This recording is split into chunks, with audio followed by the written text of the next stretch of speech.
AJ Anthony Joshua! Let's go. Yes, sir. And we need to go out. You at? It's good, bro. You the old guy now. That's crazy. Hey, so what are you gonna do? What are you gonna do? There's 4 rounds left. You've lost every single one of them. You've lost every single round. This could be a legacy ender, AJ. There we go. How'd you feel, AJ? It could have been better, but we got there in the end. Watch out. Oh, thank you. Could have been better, but we got there in the end. Curious, man. How does Power feel in this? It was alright. Yeah. Did you? Were you surprised he lasted as long as he did? Huh? What did you do? Were you surprised he lasted as long as he did?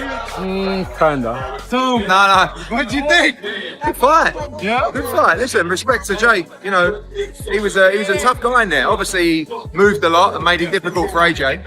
And AJ's been out of the ring for a while. He's a bit rusty. It took him time to just get hold of him, but I was impressed with Jake. And listen, as I said to Nikisa, at the end of the day, he took shots that a lot of people would have got knocked clean out by, especially at the end, you know. So, Was it frustrating for you to watch?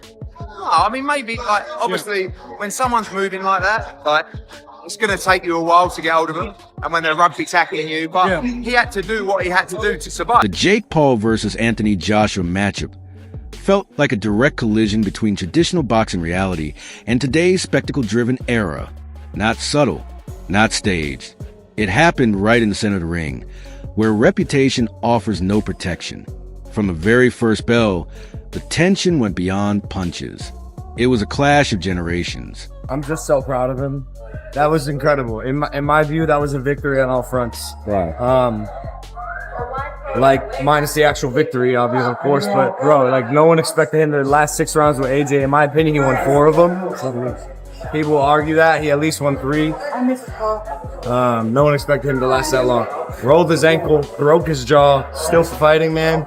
Like, that's toughness. Time, and you got to realize, you know, Jake Paul had his hands down. Yeah. He was basically waiting for that knockout. Absolutely. And where is the Tyson Fury Joshua fighting happening now? Yeah, it should happen. I think it should happen. Who wins it? Who wins it? Oh, don't ask me too soon. It's too soon for that, man. Excuse me, Lennox, I'm sorry. I miss you, Lennox. Hey, what's going on, up, buddy? Man? Good to see you. Yeah, man.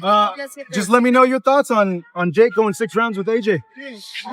You know, the fact that he did that, it was good because, you know, we didn't think it was going to go 6 rounds. We thought it was going to go 2.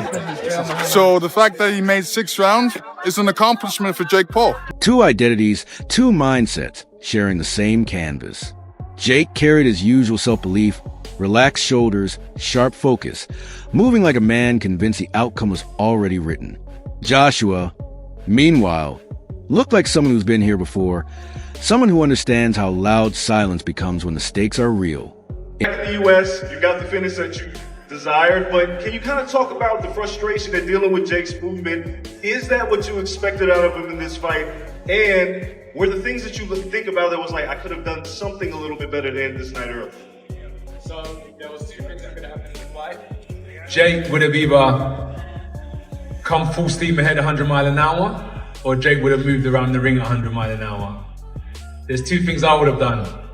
Tried to shut Jake down at 100 miles an hour, or I would have gone on the back foot. So Jake decided to move around the ring, and I decided to put the pressure on. Were you impressed the fact that Jake lasted so long, or I don't know, what's your take on it? Not really. I expected that, you know. You expected him to last? I mean, I expected Jake to fight the way he fought. Right. You know, trying to stay away. You don't know if how long that's gonna last. You know, Joshua has something to say about that. So you don't know, but I'm not shocked. I'm not surprised. I tried when I could. It was a bit messy, but from a systematical breakdown, the right hand landed, it found its home, and the referee waved it off after. Did he get counted out, or did the ref wave it off? I believe he got counted out. So the right hand found its home. I would have loved to have landed some more body shots, but it weren't for tonight, maybe in the future, but we got the job done in the end anyway. Every moment felt intentional. Nothing reckless, nothing wild, but each exchange carried weight. Both fighters knew they weren't just being watched for boxing skill, but judged by completely different audiences with very different expectations.